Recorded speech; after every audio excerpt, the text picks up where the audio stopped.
funniest person. Round of applause for Brodie Kelly, everyone!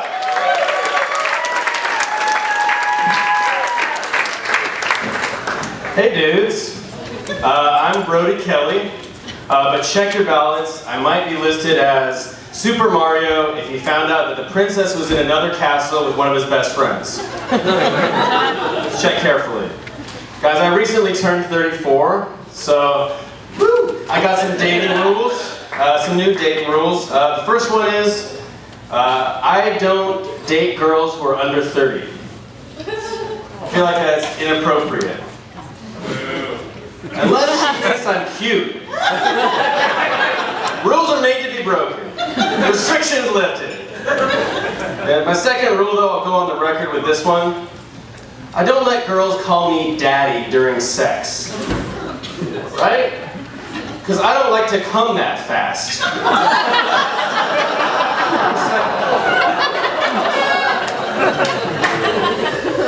Really important rule is, don't text two different girls at the same time. Especially if you kind of feel different ways about them. I was texting this girl I had just started dating, super into her. I was also writing a text to my ex-wife when she had just taken my kid across the country without telling me. I sent a message to the wrong lady.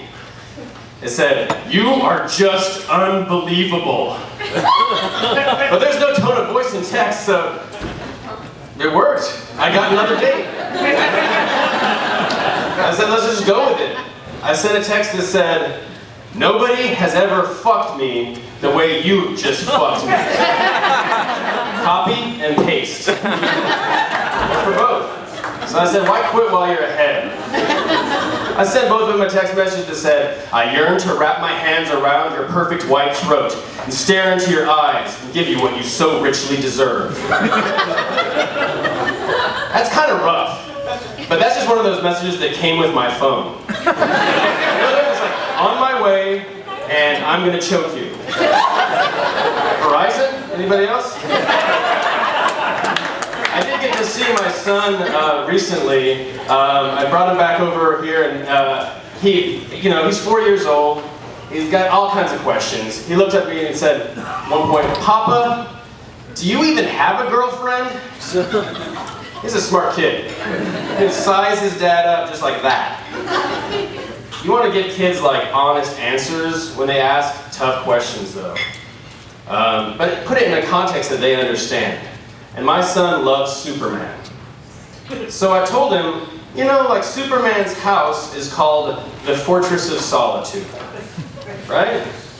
He loves to be alone. He just hangs out in his jammies there. He works on science projects. He can leave something out all night and nobody bugs him about the mess in the morning. But sometimes he wants to hang out with a nice lady in town. So he puts on normal person clothes and pretends to be someone else. I call that joke, "How to explain fuck buddies to your 4-year-old."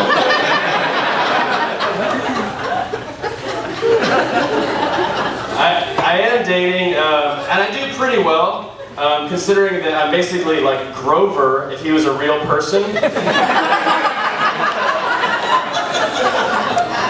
Or, you know, sometimes I've been told on OkCupid, just I got a comment like, "You're like a John Waters was a bully." Guys, I like creepy girls. I like spooky girls, right? I like kind of haunted girls. I have a type, it's witches. Yeah. I married a witch. I did. And she was like second generation. Her mom taught her like manners and how to turn invisible. And our wedding, it was a witchy wedding. It was out in the woods. There was a curse.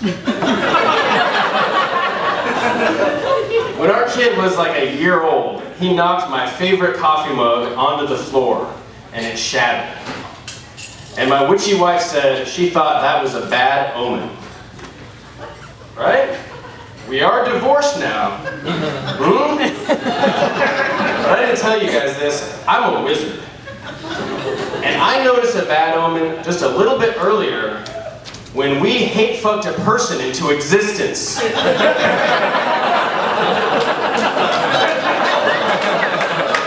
was pretty bad too. I guess the moral of my story is, if you only date witches, don't act shocked when every relationship is cursed. I've been Brodie Kelly, y'all. I love you. Bye.